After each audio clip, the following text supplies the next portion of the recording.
Okay, Model Railroad fans, I'm going to do a part 1 video of my overall basement layout, at least the way it stands today.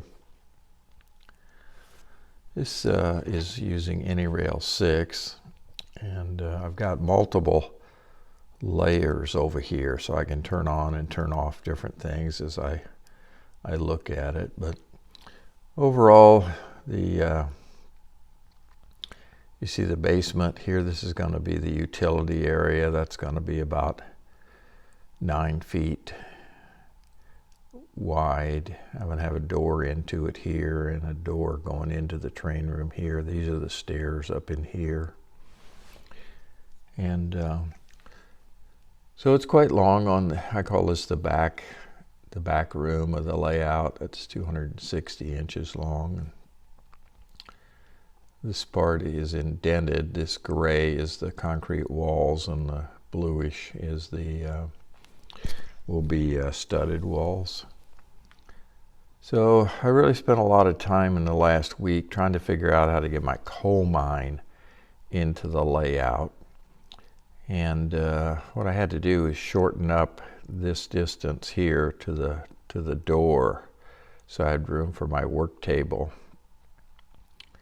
So I think this is all right. You know, this is going to be the southern Iowa layout, and then you cross the Mississippi River and you'll be in coal country.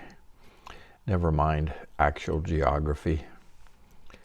So this will be the coal mine, multiple sidings going through it, circling around and then back. And this took me a while to get this right, but it can circle this way. This would be the normal direction with coal coming through Creston. And then you come around the different towns, and then you end up being able to come back into the coal mine here. Or more realistically, when you come around here, you go into the South Burlington coal power plant. You would dump their coal. And I don't know if I got to think about this some more, whether those should back up to here and then come in here, or make another full trip around, which is not very prototypical. This is the Brooks area. I've drawn in some of the roads that are in there. I didn't show Corning and Cromwell here. The previous video on these had a more detailed AnyRail file. Here I'm still in the process of adding the detail to this full basement file. And you saw Creston in a previous video. I haven't drawn any of that in. Down here, this will be a bridge. This will just be scenery, trees, and so forth. This is Eddyville. It's a great big Cargill corn processing plant down in here. I want to put on here. I haven't begun the design on that. I call this Ottumwa. This is a meat processing plant on the cattle pens.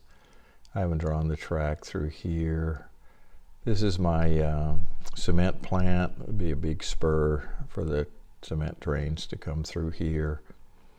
Coming around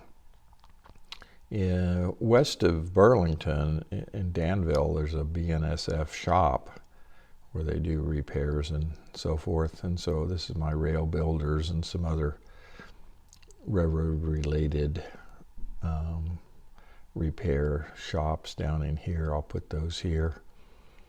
So then it comes around real tight. These are tight curves. These are 22-inch curves. The reason is I got a lot of plywood in here, and so they have to be pretty small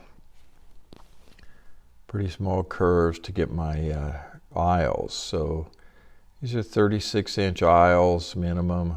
This one is wider, of course.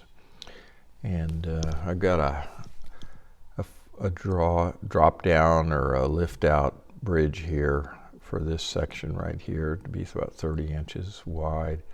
This is 48 across here, so I can still have my table. Maybe I'll be able to push it underneath this coal mine area. But so I have plenty of plenty of aisle space, which I thought was important.